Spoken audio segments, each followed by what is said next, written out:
Recipe.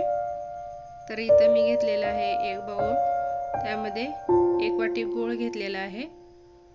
हा गूळ मी थोडासा बारीक करून घेतलेला आहे। 1 वाटी पाणी घातलेलं आहे। पाणी थोडं गरम करून टाकलं तर गूळ आपला लवकर विरघळतो।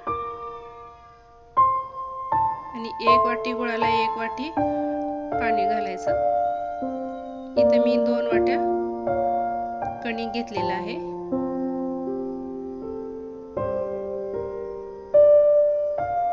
आणि आता यामध्ये बडीशोप थोडंसं भाजून मी बारीक त्याची पावडर बनवून टाकलेली आहे। चवीपुरतं मीठ।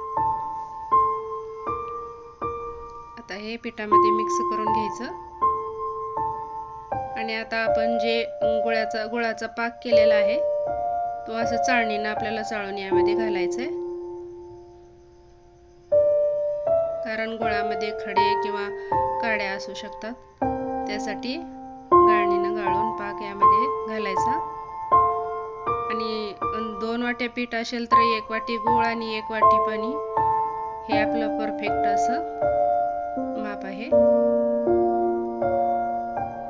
तर एवढ्या पाण्यामध्ये आपलं पीठ मळलं जाईल। आणि खूप घट्ट आणि खूप सैल पण असं पीठ आपलं मळायचं नाही। आता हा सर्वच पाक मी यामध्ये घालून घेणार आहे।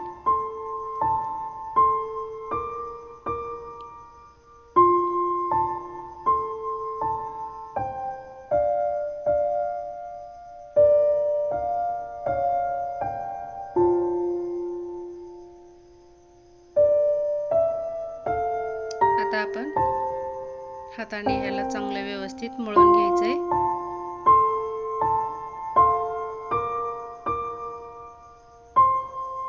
आणि ह्या पुऱ्या तुम्ही 8 दिवस तरी स्टोर करून ठेवू शकता।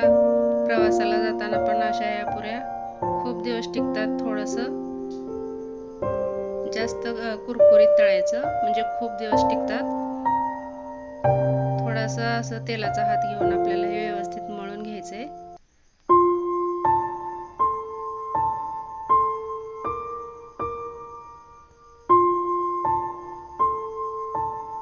अशा पद्धतीने हे पीठ आपलं व्यवस्थित मळलेलं आहे।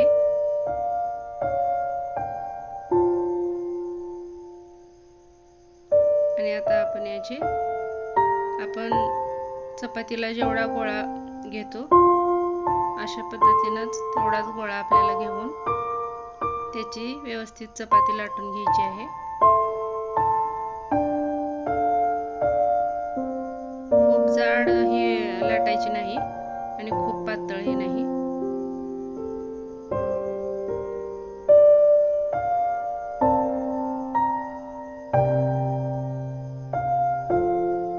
आणि खूप पटकन होणारी हे रेसिपी आहे, तुम्ही पण नक्की करून पहा।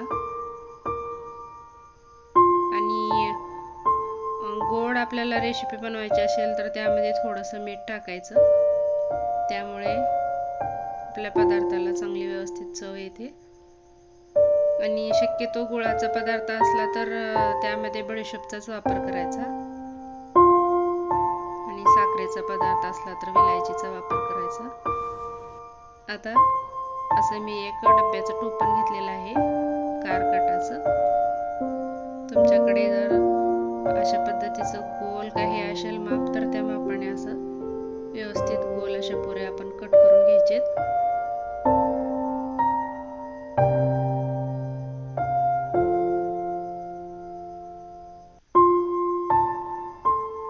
आणि हा पदार्थ शक्यतो आषाढ महिन्यात खूप करतात इकडे महाराष्ट्रात बायका। आणि आता तेल तापलेलं आहे, आपल्याला हे व्यवस्थित पुऱ्या तळून घ्यायचेत।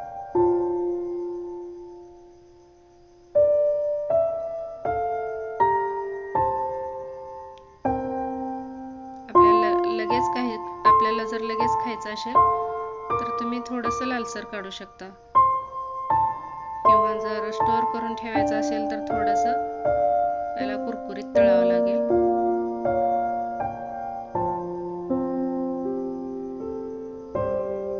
आषाढ महिन्यामध्ये खूप जास्त प्रकार इकडं म्हणजे तिखटपोळी किंवा तिखट चकली, गोड चकली, अशा गुळाच्या पुऱ्या हे जास्त आमच्या इकडं बनवतात. आणि आता आषाढ महिना चालू झालेला आहे, तर चालू झालेला आहे हे गोड पदार्थ. तर अशा पद्धतीनं तुम्ही तळून ह्या सर्व पुऱ्या काढू शकता.